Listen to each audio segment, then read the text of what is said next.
Survey boys, all these little survey boys, I will survey you. Wherever you go, WhisperJack will follow. I admire you, diligent and true.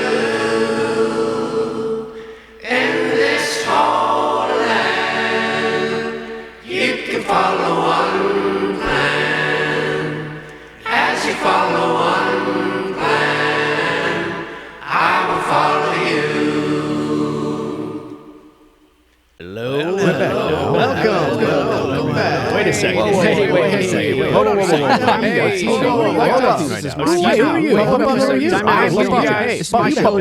My show, dude. Time out. Hey, dude, it's me. You don't pop up. I pop up. Yeah, I pop up. I pop up. Hey, dude, time out, dude. Time out. Wait, hold on. Wait, hold on, you guys. Hold on. Wait, time out. Wait a second. Wait, my show. I call time out. Stay down. Oh, God. Sorry, everyone. To leave the room for 5 minutes. The clones have outlived their usefulness. I only needed them for the choir. I apologize. Hey, Oregon, where were we? Ah, yes. Who could forget this delicious, completely marvelous work of architecture? The Hiram Culver House. Right. Built of hand-wrought lumber and timbers. It has a parlor, a living room, a bedroom, and a kitchen. And a parlor and a living room and a bedroom. Did I mention the bedroom and the kitchen? Yeah, it has that stuff. How impressed are you? Probably very, if you're anything unlike me. What the hell just happened? This here's the David N. Birdseye House. 1856 initial construction. As you can see, it's been well taken care of. Birdseye came from Ohio. He was a prominent leader among the pioneers. The neighbors also helped with the raising. During the Indian Wars, it was the refuge of women and children nearby. In spite of the roughness of the material, we are told the fenestration is quite symmetrical. Don't you worry. Underneath those vines, you'll find nice symmetry. This house is made of logs. It is 1.5 stories high. In front of the building once stood a hospital for the sick and wounded soldiers of the Rogue River Indian War, which is where this is located. And look at that. Despite its outward rough appearance, it's got a nice piano right there on the inside there, right next to that horribly abused fireplace. And a strangely elevated mirror. So you can look down women's blouses, probably. Is that the case, Mr. David Birdseye?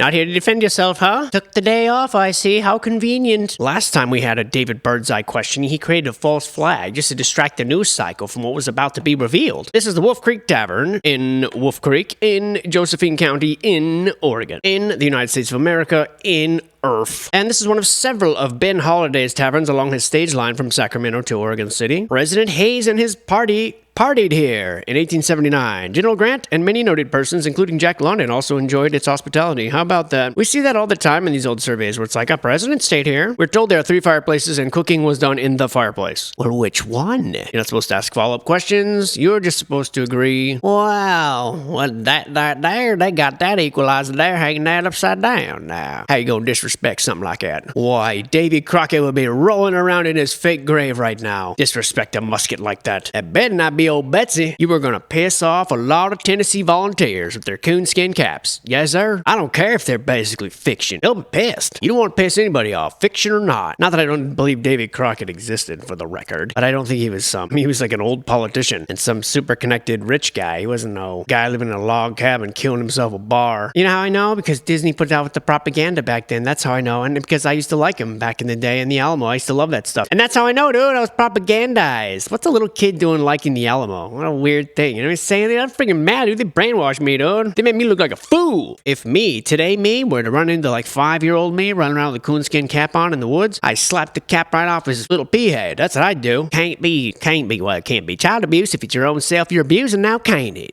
That's my defense. Temporary insanity. How else could I strike myself, sir? This courtroom is an outrage. This is a show trial. I'd flip the table over, and then the judge would side with me, because I'd be an illegal immigrant. I'd whisper that to him beforehand so I knew he would side with me. That seems to work these days. Psst, Judge, I'm an illegal immigrant. During the chaos that I'll create, just take me out back, will you? $200, maybe a passport, a plane ticket, and I'll be out of your hair in no time, Judge. And he'd do it, too. Especially in Oregon. You just wait and see. I'll see you at that court date. I'll see you. Better bring that coonskin cap, too. That's evidence. File not found. What? Does that mean I'm free? Woohoo! I done beat the case. This here's cause for a celebration. And what you got here, this is probably the first of the most delicious of the old world bangers that we've seen so far in Oregon, which is, look at this beauty. Overgrown because, it is the rainforest over there. Villard Hall in the University of Oregon campus, and this is in Eugene. And the significance of this is it is the second building of the University of Oregon. How about that? Its name perpetuates the gifts of Henry Villard to the university at the time of financial crisis. The designer, Warren K. Williams, one of Oregon's most prominent practitioners, and his noble, rather squat building for the university sums up much of the mansarded design of the 1870s and early 1880s. One of the few remaining academic buildings of this era in any Western American campus. So behold while you can. Now, it has suffered grievous interior revision, but is exteriorly excellent, we are assured. 1885 was when the ceremony was elaborately recorded in the newspaper. The architect, Warren Williams, was born in New York City in 1844, and he was the principal designer of his time, and the major architect of Portland for 15 years.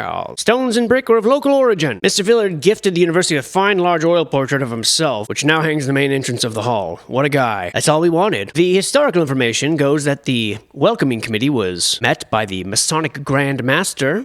They proceeded in a procession under a finely decorated arch, and the ceremonies began. Music and invocation. And finally, the reading of the list of deposits, which was curious in the extreme. The first item, however, was most immediately relevant. Engrossed in parchment was, this stone was laid July 28th, A.D. 1885 by the M.W. Grand Lodge of Oregon. Wow. How immediately relevant. Well, there are also such items such as a fragment of Plymouth Rock, bark from California big trees, a gold specimen, a chip of marble from Girard College, etc. No, don't stop there. Go on. Tell us what other weird things people were putting in the time capsule. No? Well, fine. But still. Oh, and in case you were wondering, the first floor has a basement. It's true. They added on a theater at one point, which completely obliterated one face of the building. It is made of brick, but it has a concrete finish on the outside and is 115 feet in length and 2 stories high above the basement. Now, how can that be, I ask you? Unless this isn't part of it. Because if that's not part of it, then it makes sense. So we're going to assume that's not part of it. Moving on then. Make it a little more clear and I won't be so confused. Bastard. One of those stupid clones must have sabotaged me. This is the University of Oregon Deadly Hall, known for its... Oh, I'm sorry, Deady Hall. Never mind, there goes my joke. I was going to make up a ghost story. But this is the first building of the University of Oregon, built in 1873. Well, completed in 1876. It was the focus of all university life until the other hall opened up, and then it was sort of forgotten, the new girl on campus sort of thing. Probably felt bad for himself for a little while. While wallowing in self-pity, it was noted that this university had forgotten, or this building had never been dedicated. And it watched the other dedication, and it was probably so hurt. You have no idea. I'm so sorry that happened to you, building. That is not okay, and I want you to know that that is not okay. They completely remodeled a bunch of it on the inside again, and a man named Piper, who we saw and we met in Jacksonville, or whatever that was, the last town we were in Oregon. Piper was basically the architect for everything. And here is a photograph or drawing of it exactly as it would have been. Yes, these look exactly like college students. I wonder, Eureka, I wonder what properties the pine needle possesses. Perhaps that could be my thesis. Pardon me, sir. Is this man bothering you? What are you doing taking your carriage so far up by the window, dude? There's roads for that, dude. Off-roading, dude. He's a rebel. And yeah, rather ridiculous buildings for the time. Really ridiculous, actually. Because there's nothing else in the area except for horse-drawn carriages. Jumping from those old world bangers to something even more mighty and impressive, I'm sure you'll agree that this right here is the Darius B. Cartwright House. And no, don't be saying no sentence, that be the name of it. Mr. Cartwright was the cousin of the famous preacher Peter Cartwright, who crossed the plains in 1852 and built this house. His daughter operated the telegraph office, which was installed there in 1865, and was the one that received the message of Lincoln's assassination. It was a stagecoach station in 1854, but it was built in 1852. So I guess they only lived there for 2 years and then they turned into a stagecoach station. Okay, that would make sense because then that means that Lincoln's assassination communication would have been received by the telegraph office in 1865. So his daughter Kate worked at the telegraph office, which was actually a station, not a house. I'm confused. Let's just move on. This is the Granville Baber House, built in 1850, and it's the Silas... Wait a second, that's not... Oh, I guess it changed its name. Okay, fine. Well, it's in Jefferson, regardless of its name, or near Jefferson anyway. And it was built in 1850 or so. Baber, who had crossed the plains in 1845 with his wife and her family, took up land in Layton County me. Mined gold in California and was elected county judge in 1851. There it is. He was born in Virginia, a noted resourceful and enterprising pioneer. And judge. And apparently has quite an impressive, a tower? A windmill back there? That's kind of wild. Great picture. You can't even see it, for the friggin' maple leaves or whatever. Who did the survey for Oregon? They ought to be tarred and feathered. You think I'm lying? I ain't lying. Damn it, clone. Y'all are testing my patience. Wouldn't like me when I'm angry. Maybe you would. I don't like you when I seem so out of character. Elias Keel House is the name of this one in Aurora, in Marion County. And despite its rather rustic and semi-dilapidated appearance, we're told it was built in 1862, so it's very old. So that's his excuse, okay? It was built for the Aurora communistic colony.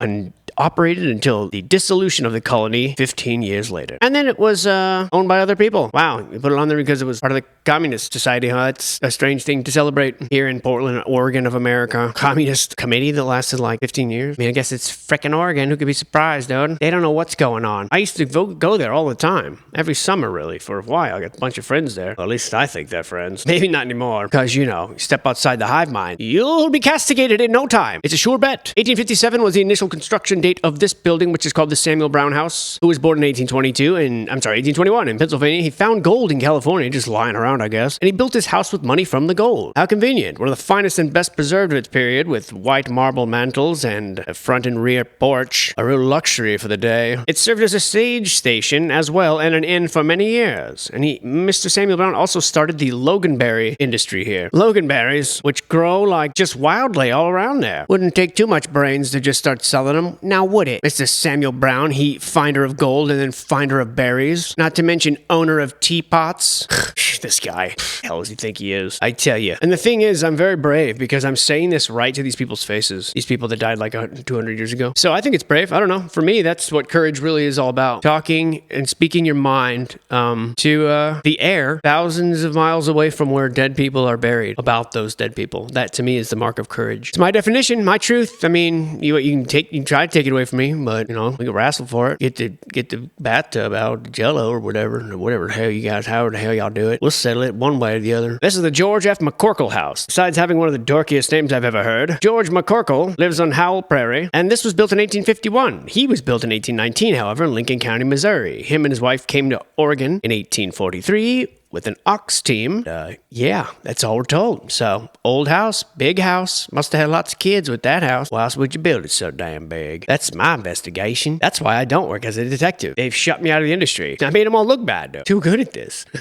Like, wake up, solve cases. You know what I'm saying? No big deal. This is the Jacob Conser house. And that guy came from Pennsylvania in 1848 with his wife and 3 children and founded Jefferson. How about that? And then in 1849, he built one of the first sawmills, and he was the first ferryman for 35 years. How about that? He gave the land for the Jefferson Institute in 1855. He was an educational leader and he advocated for school tax. This house was built in 1854. Just came across the country at age 24 and started a town, built a mill, and then operated a ferry, and then wanted everyone to pay for school tax.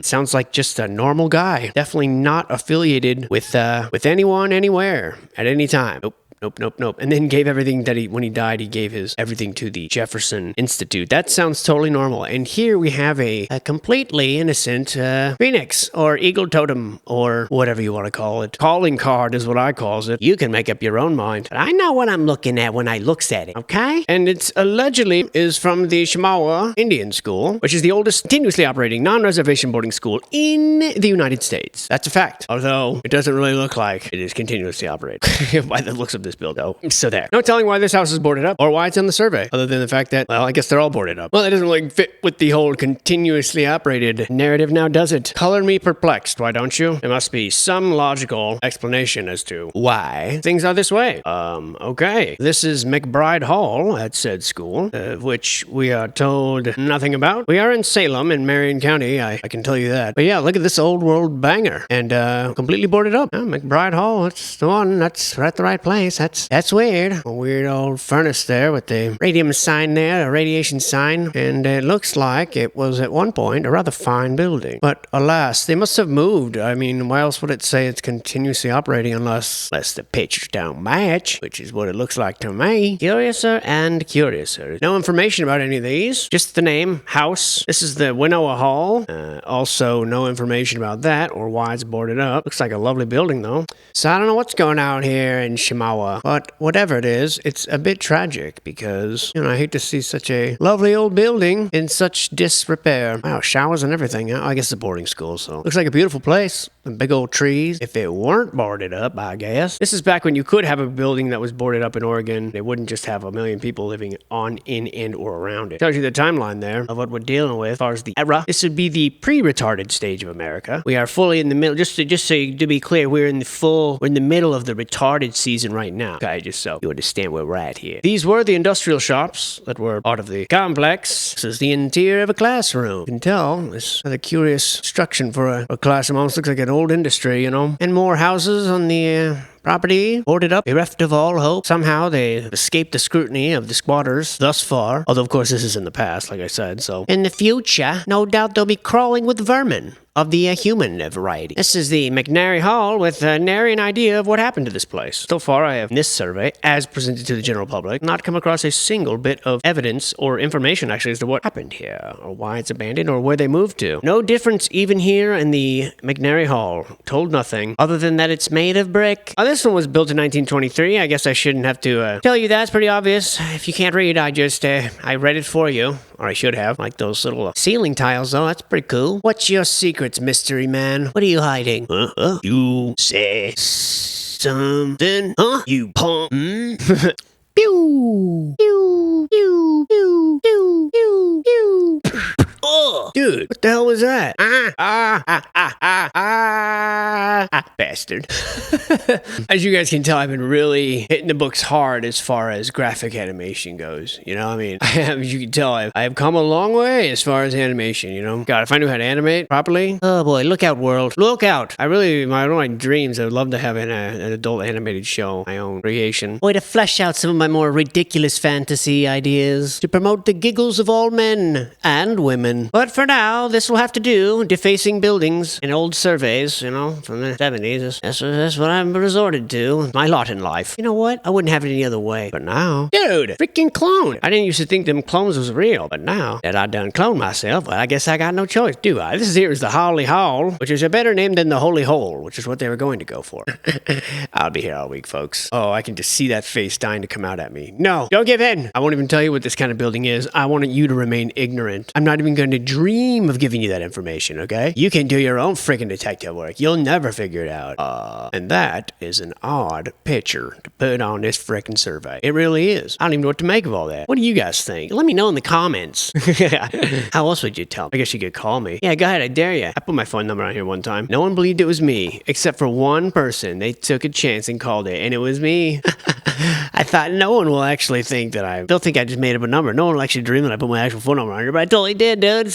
Joke's on you guys. Except for Nix. You know who you are. You know. This is the, James Brown house, not the one that showed up on cocaine with Bedhead at that news conference where he's just repeating lines from his own songs. One of the funniest interviews ever. If you've never seen that one, I think James Brown called in one time to a news show, and they were asking about some recent sexual allegations, and he just kept answering it like, what? Papa got a brand new bag. I'm gonna get up and do my thing. I'm a sex machine, baby. Like, ridiculously just like howling out song titles, essentially. Papa was a Rolling Stone. As they were asking him serious questions. That was a great interview, man. I want more of that in my life. More ridiculous, please. Speaking of ridiculous, look at this beauty. Not sure what's going on here with the strange, I guess that's like a fence, okay? Okay. I wonder who's using this ladder, though, to go up this window. That seems, it seems like a poorly made ladder, amongst other things. I suppose this is probably one of those construction photos. Look at this little mud. Like, what is going on here? You gotta build this wooden sidewalk just to get out here to make this thing? And then you get this weird cart that's still trying in the mud, but when the rail line's right here? I don't know. What the hell's going on here? That's a weird... Let's find out more about it, shall we, folks? Hi. If you like books about shiesty, questionable construction sites and old world bangers, then Historic American Building Survey Oregon might be the book for you. But don't take my word for it.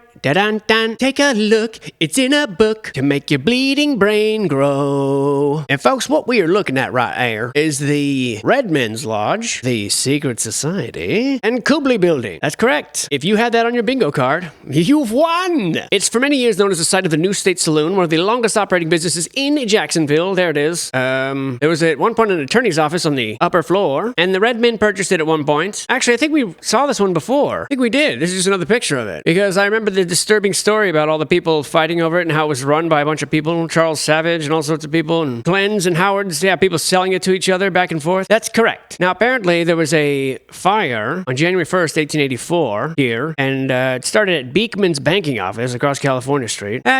So we've been here before, and here's a lovely drawing of, apparently, what it used to look like before the fire. So there, Redmond's Lodge, everyone. Now it's coming back to me. It's been a month or two, maybe longer, since I've done Oregon, okay? So forgive me for that. But I remember what I remember. Gonna do it again, okay? Be stupid. And this here is the Pioneer Post Office in Portland. Yes, sir. One of the most important federally funded buildings in the Pacific Northwest, built in 1875, and was activated as a post office in 1937 after 3 years of disuse. Now, the history of this building is generally clear, although some details are difficult to reconcile. So get ready for some fiction, okay? So the property was part of the land purchased by Daniel Lonsdale from Pettygrove and Lovejoy, who were the founders of Portland. Later, this man, Lonsdale, dedicated to the city the block occupied by the post office. So he bought it from the city, then he dedicated it back to the city, together with the block on which the present auditorium of Portland stands, okay? They were dedicated for market purposes, because despite these so-called dedications, he actually sold the block at which the post office stands to Lansing Stout. On the same day, Lansing Stout sold half the interest to Alonzo Leland, which is another attorney and city recorder. And 2 years later, the city of Portland sued these men, asserting Lonsdale had no right to sell after his dedication. They lost on appeal, but then when they won, then they lost on appeal, then they won again, and finally the Supreme Court vindicated them. Nonetheless, in the meantime, those two men, Leland and Stout, had been selling lots in Block 172 to someone named L.M. and Addison Starr. These men took the case to court using the same lawyers who had won for the city. The city settled out of court and paid them money. It has been suggested that there was collusion in the city council, as Starr had been a councilman, and the other Starr was a mayor of Portland. The deeds and all legal papers were kept private for many years. Someone named Leroy Barrett in 1956 traced this complicated title to this property through devious wanderings. Then, going back to 1869, the city council authorized at that time Mayor Hamilton Boyd to sell the block to the United States government or as a post office. The sale was consummated 2 days later. This is all, of course, for the lot, allegedly. And they began construction. Apparently, it only took about 1 year to build, and already the Sons and Daughters of Oregon pioneers were asking that it to be maintained as a historical building for the Historical Society. The director of this Historical Society suggested that the 125th anniversary of the Lewis and Clark expedition in 1930, Congress should authorize the issuance of $6 million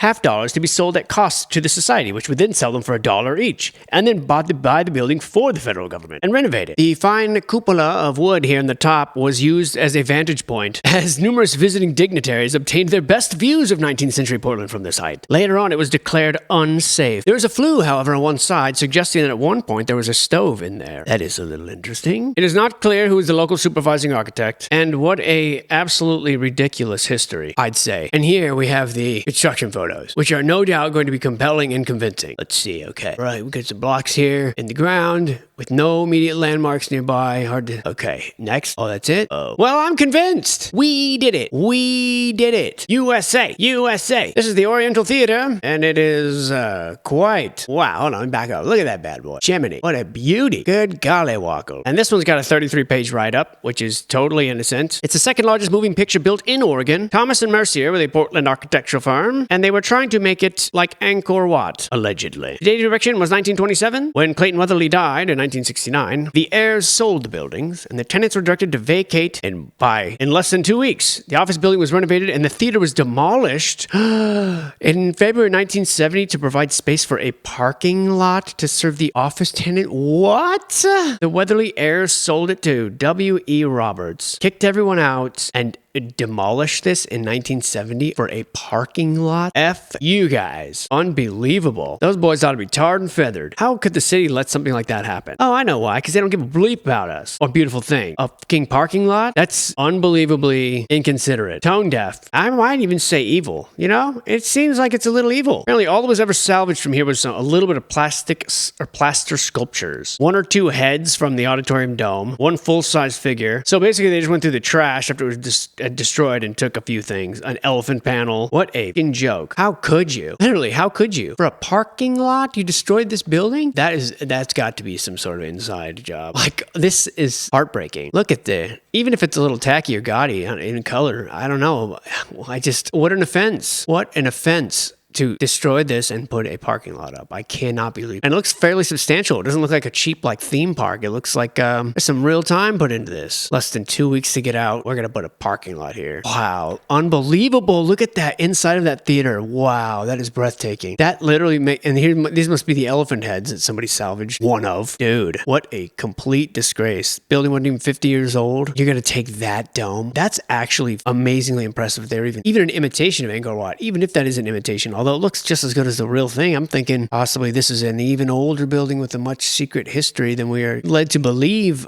I can't believe that. Oh, here's the construction of the building next door. The proof. Yes, with that realistic skyline and the nobody working on it. Yep. I see the walls are already up. 1927 this is. So, oh, there it is. Wow. That looks so real. I am thoroughly convinced. Not sure what convinced me, but something did. It looks like they kind of systematically erased these pictures and then in reverse, they sort of erase them from the top down and then draw on them. And like, see? And then they show you that. I mean, what is this? Why are these faded away into nothing? These lines. I don't buy it. Bunch of weird scaffolding. I don't buy it, man. Something else going on, America. It's way too messy. With random ladders leaned up against the wall. Like, what are you doing up here? What is this? Is this ladders up here? I don't buy it, man. Too sloppy. Too sloppy for something that ended up being too great. With like 3 people posing. And another just ladder there. Okay, sure. You don't have stairs on the inside yet? You gotta use a ladder to get up here? Yeah, right. Look at this beauty. Look, there's Grandpa with the sousaphone. Probably. Someone's Grandpa. Incredible. Oh, just the old smoking room, you know? Just maddening, man. Unbelievably maddening how people would be so caught up they wouldn't even understand what was going on with this stuff. Buildings so destroyed. It really breaks my heart. Thank God for you, surveys. Thank God, or we'd have no freaking idea. Hotel Lennox. That's what we're told here. Well, I guess all of these pictures really that I just kind of skirted through are basically just part of downtown Portland. What appears to be to me. I'm shook up, man. I'm shook up about that building. I just can't believe it. The audacity. The heirs, first of all, to sell it like that right off the bat. Probably because they couldn't agree on who got what, so the only recourse was to sell it. People get fucking weird about money. And then, take something your dad built that's that incredible and just sell it for some people that immediately kick everyone out and put a parking lot in. That's, to me, that is just, what an insult. Surely there could have been a better way. But we'll never know. Anyway, the Hotel Lennox here. Emil Schacht, one of Portland's pioneer architects, very active in the design of a lot of stuff around here. And this is one of the few that still stand. Built in 1906, the interior is stripped. And unfortunately, as we are being told here, there was once a bunch of architecture like this that filled the city, but much of it has been destroyed. E.C. Jorgensen was the prosperous businessman who it was built for, and the family owned the building until it was sold to the city in 1979. It took 1 year to build, and it is known as the Emil, the architect, is perhaps known for his, get ready for it, the Oriental building in the Portland's Lewis and Clark Exposition in 1905. Of course, another exposition architect. So you know exactly what that means. He's in on the fix, man. He was born in 1854 in Denmark, moved to New York City at age 20 to become a draftsman, of course, like all 20 years old. He went home to marry, just long enough to marry someone, came to America, opened an office in Nebraska. It's logical. And then he moved to Portland and practiced architecture for 40 years and died suddenly, 1926. The hotel suffered a fire in 1950. Flames spread from a rubbish bin into the basement, and each floor and onto the roof. Melting metal, as it were. 9 toilets and 3 sinks were part of the casualty, and the building was not used as a hotel after 1975, and the upstairs remained empty. Mr. Jorgensen, the owner, his name was also Emil. He also was born in Denmark and immigrated to the United States at age 19. Wow, same guy or what? He moved to Portland and worked as a salesman in the liquor business with his partner, Daniel Marks. Okay, wonder what nationality he is. He came to America with very little capital. Well, of course, he's 19 and did very well for himself. Was responsible for one of the first auditorium buildings. No way. So in 1907 already, so another guy coming here as a child, pretty much, as an immigrant, immediately gets insanely wealthy. Knows the system so well. It's like that story is just told time after time after time after time again. And a beautiful entrance. No doubt at one point it was absolutely stunning building, even though now it's kind of junky. Somebody lost your sconce. Somebody lose a sconce around here? A tragedy, really. Tragic state of affairs. Look at that cool window trim, though. Oh, wow. It's like they read my mind. Thanks for the close-up there, surveyor. Wow. No, we like finish each other's... Right? Finish each other's... Look at that. Trim. Yet again. Everywhere we go. Every state has buildings with this exact trim in it. Now, why? Just so popular? Or does it mean something? That's up for you to decide, America and Americans. Well, and everybody else. I just mean, it is a historical American building survey. And say Americans, but who knows? We got some people around here from other places that ain't around here. You know what I'm saying? Or do you don't know what I'm not saying? I'll let you think about that. At this point, the narrator threw a smoke bomb on the floor and disappeared. You never catch me alive, copper. What do you mean, copper? That's how I talk, see? Does it make me a villain? See, Mr. Valiant, I'm not really bad. I'm just drawn that way. What a great line. And what a babe, though. Jessica Rabbit. Man, if I had to choose between her and a furnace, that'd be tough. That would be tough. James F. Bibby House is this one here, as we go back to the rural areas. And this here is in Burlington. You can't tell me that's the only buildings that they gave us in Port. I mean, have you been to Portland? There's a lot of historic stuff down there. That would be weird if they only just gave us a few and showed us one that was demolished and one that was boarded up. This guy, Bibby, was locally known as the King of the Turf because of his love of fine horses. He owned several of the fastest horses in his time. Came from Kentucky, built his home on donation land of 640 acres. Wow. Lived to be 82 years. This home has 9 rooms, 7 fireplaces, and an outside brick bake oven. And there's apparently a couple chandeliers in there that you ain't gonna get to see. 1856, we're told. Construction. Moving on, I think. Oh yeah, at once, right away. See that you do it. Boarding house, Ellendale, Polk County, Buh. 1845 construction. Date, Buh. It's called the Old Boarding House, for those of us familiar with it. Originally built to accommodate workers of O'Neill's grist mill and store, afterward reconstructed and used as a boarding house for woolen mill employees. They made 250 yards of cloth daily, using annually 40 tons of wool. Of late, it's just used as a summer home. While it was built in 1844, it was reconstructed about 1864. That is what we are told. That is the only picture. That is the extent of its representation here on the Historic American Building Survey in Oregon. What do you want from me, bro? What do you want from me, huh? You want more? Yeah, I'll give you more. Well, I can't find anything about this one, and since it's so dumpy, I'm just gonna skip it. What? I can do that. It's my video. Get in video. That one's man. And off screen, the robot is challenging me to verify my humanity. Can you imagine an actual robot asking me if I'm human? It's like, no, dude, you solve the CAPTCHA, robot. You prove you're human. You do it. Wouldn't that make more sense? How about you prove you're a robot, huh? How do I know you're not just a human, huh? Computer? I'm gonna invent a CAPTCHA for computers to solve to prove they're computers. How the hell do we know? See how ridiculous it is? It's just as ridiculous when you do it to us. Thank you. Take my point. John Johnson House is the name of this beautiful home, and it's of course built on Johnson's donation land claim. John Johnson sadly, ended his own life by hanging in an old barn about 1899. His son went on to live there for another 26 years. That's a brave thing to do. The owner's name was Wilbur Bush, current owner, I guess. I'm sorry for your loss. Having a little trouble trying to track down information for some of these. Sometimes they just like to be stubborn, and sometimes they like to just piss me off, This apparently is one of those times. This is a T.G. Richmond house in Perrydale in Polk County, and it was built in 1861, and I don't understand why there are so many rural properties on all these surveys still. Just like Massachusetts. It don't make no damn sense. This is not, especially when they don't even tell a story, especially when it's just like, yeah, here's a regular house, yeah, here's another one, yeah, here's the one with a staircase, how about that? Oh, that's pretty cool, right? It's like, no, not pretty cool. Not at all, okay? Not cool. I'd rather be sold a narrative than no narrative, you know what I'm saying? Picking up what I'm putting down, surveyor from the past? See, I am from the future. It's a matter of perspective. You were from the future at one point to someone, huh? Just because you didn't time travel and go back and tell them what they wanted doesn't mean that I can't. It doesn't mean that I'm weird for doing it, okay? That's on you. Am I to believe that this ladder has its own page? Oh, wow. That is weird. This is to the Willamette Falls lock, okay? And falls locks permitted river traffic to avoid the navigational hazards of Willamette Falls, Clackamas Rapids. And it allowed for successful competition with railroad transportation so as to lower freight rates, which was critical to the burgeoning agricultural center lying to the south in Willamette Valley. They were constructed in the later half of the 19th century to satisfy the growing demand of shipping on the river. Before this, it was hazardous navigation. Yes, sir. On New Year's Day, 1873, they opened, and they are still operating today, at least as far as the survey was conducted. Now, they're not a successful financial venture from the tolls, but they did enable shipping, as I said, to compete with the railroad. In addition, the massive stonework reflects the construction methods before concrete technology developed to its present use, and John Leonard found his wife, which was reinforced concrete. He had to wait for it to be invented before he fell in love. John Leonard has nothing to do with this story. I'm just taking shots at John Leonard from past surveys. It's kind of a long-running joke on the channel. So get with it, okay?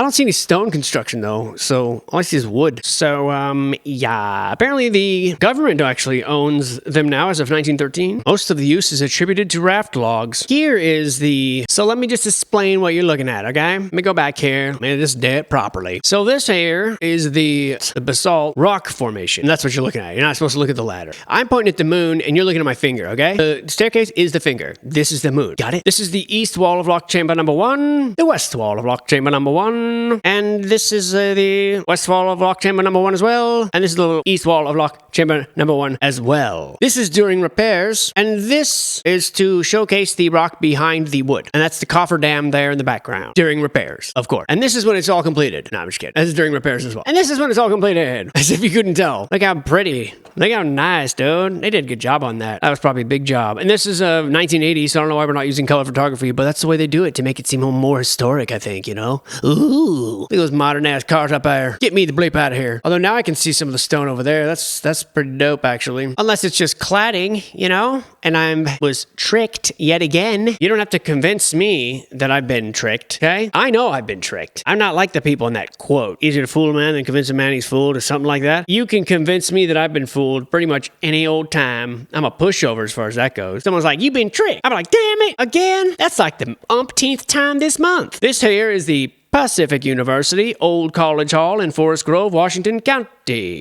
1849 is the date given for initial construction. The Little New England College of the West, we are told, is its nickname. Started as a log church and school in 1841. Pioneer families camped on the future campus while men built this hall out of hand-hewn timbers and hand-wrought hardware. Oldest educational building in use west of the Mississippi River. The first graduate's name was Harvey Scott, and he was a noted journalist. Yes, sir. Of course, we're churning out journalists. This first building of the university is a historic monument to the energy and fervor of the pioneers and to their educational ideals and the propaganda contained within those stories of old. And I added that part because I felt it was appropriate. The end. Like, not of the survey, just of that. I hope that was obvious. Damn it, clone! You're gonna make me angry. So this here is the Alvin T. Smith House in Forest Grove, Washington County, but in Oregon, don't forget, 1850 it was constructed. Peter Dyke lives in the place. Now, whoever that is. Alvin T. Smith was born in 1802 in Connecticut. This house was built on 640 acres. Smith had no children, but adopted a daughter.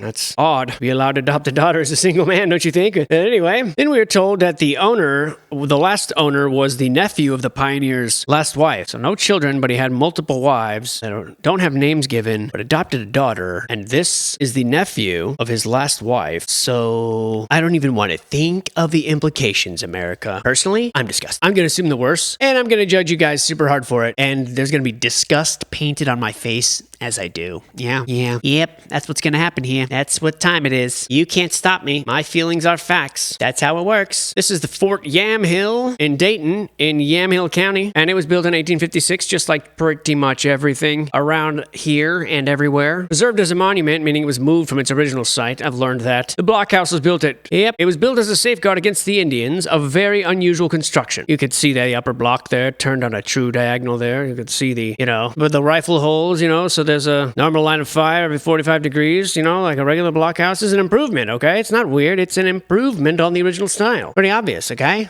I'm defending the architect here. Yeah, I am. And look, they even added these mustaches here on the side, which are definitely not for anything else like horses. It's just their little cute mustaches. That's what it says, man. That's you got. You know what? That's what it says right here. So I'm gonna go with the official story. Okay, thanks. I don't need you chiming in, telling me that no, you're wrong. Okay, I'm going to go with what it says here. Everything written is fact, especially stuff that I just wrote down. That's actually the most factual. And I know that because I wrote that down earlier. This is the Levi Hagee house, and this was also built in 1850, like everything. And it is occupied currently, or at least at the time of this survey, by his unmarried granddaughter, who is not looking, boys. Not looking, okay? This man, Levi Hagee, was born in North Carolina in 1825, moved here in 1850, building his house soon after, with a chimney on each end. His daughter's name is Mary Ann Robertson, just in case you plan on, I don't know, paying her visit. Although by now she's probably like 200 years old. But still, maybe that's what you're looking for. Hell, I don't know, boys. To each his own, Who am I to judge? Even though I just judged those last people who I read about. It wasn't real judgment. It was joke judgment, dude. It was just for the clicks. okay? I did it for the gram. George K. Gay House. Not a descriptor. That's its title. 1841 was the initial date of construction, proving that gay houses were around in Oregon for a long time, going back to all the way 1841, okay? They've had gay houses here. Gay everything. George K. Gay, although the house is in a bad state of disrepair, was born in England in 1796. He left San Francisco, of course he did, in 1832, and he came to Oregon. His house was the first brick house in the state. I'm not sure. It doesn't say the first gay brick house, but either way, we'll just go with what it says. The house is the first brick house in the state. The bricks are of excellent quality and made on the premise. The house was intended to be a replica of Gay's house in England, hence the Georgian quality. This is evidently the oldest standing house in Oregon, and they used clay for mortar, so it's in a bad state of disrepair. That is not an indictment on the bricks, okay? It's an indictment of the clay at the George K. Gay house, okay? Moving on.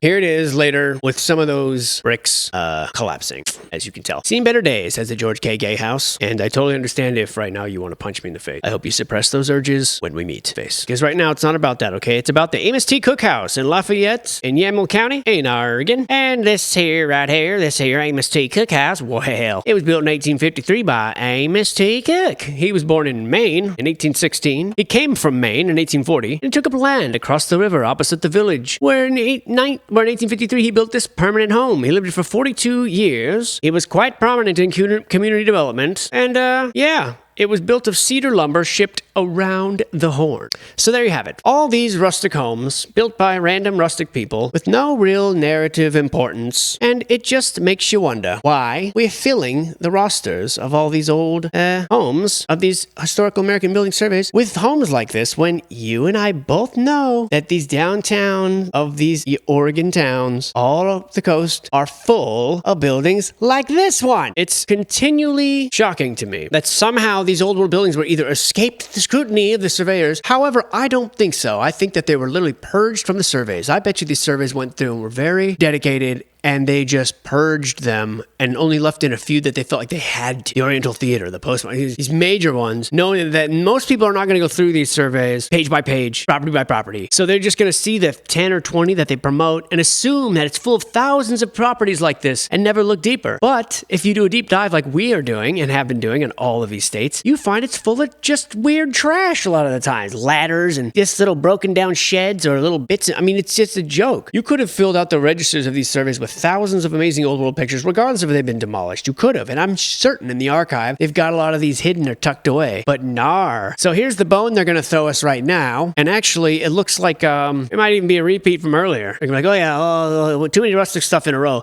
But remember this one? Oh, look at that. Oh, we're going to throw you another bone here. Take you back to this one. Oh, and it's not even Oregon. It's all the states. It's whoever curated all these lists, probably after these surveyors for the most part have retired or moved on. And I would love the opportunity to find out from a actual honest surveyor of these early times, find out what the frick's going on around here. And if it's true, and if they were able to go through and if they noticed any of their properties that they looked at are missing, I don't know, but it's got to be the case. It's just got to be. And yeah, of course, here we are again. This is the Pioneer Courthouse. Excuse my level of animation and excitement and the accusations I'm throwing out, but that's just the way it seems to me after having done, 8 states of these and literally tens of thousands of documents and photographs. I mean, each of these surveys, just to give you an idea, I mean, if you've been following along, you probably know that. Each of these videos, we probably do about 500 pictures or so. And that means I've read through at least 2 pages or a page, my minimum, usually per, sometimes they're not long, but sometimes they're 50 pages. So let's say on average a page each. And you have in California, for example, or Pennsylvania, or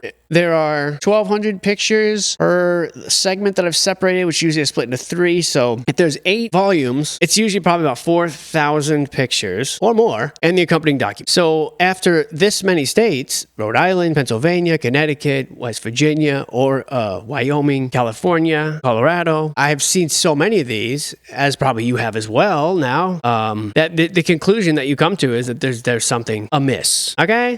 So there, okay? I just backed it up with whatever. I think this is just that same Pioneer Courthouse and post office that we saw earlier. In fact, I'm almost positive that it is. So, yeah, of course, there, throw your little bone here again. Hey, remember this one? Hey, check it out. Oh, don't forget about this one. Yeah, it is. He says right there, Pioneer Courthouse. Freaking joke. So, really, they show us like 2 or 3 old buildings. And then, because the Pioneer Post Office is the Pioneer Courthouse, if you hadn't figured it out yet, if I didn't make that clear, the post office we were talking about earlier, it became the post office. It became the courthouse, which is why they say it's the most important building, and which is why it's on here twice, even though, really, there's a lot of buildings that look like this, with stuff like this down here, that they just ain't showing us, at least in this leg of the survey. I mean, it's pretty obvious they aren't showing us why these have mysterious basements underneath that make no sense, you know, and we're used to that sort of disinformation, but it is insulting to have this one next door, for example. Look at the fancy corbelling up here, you can see, nope, we're not going to talk about that. We are not going to talk about that. Just listen. Ignore down here the fact this makes no sense. Drainage ditch down here. I'm like, oh, wow. Dude, every time I ask for it, it's like the next picture is a close-up of it.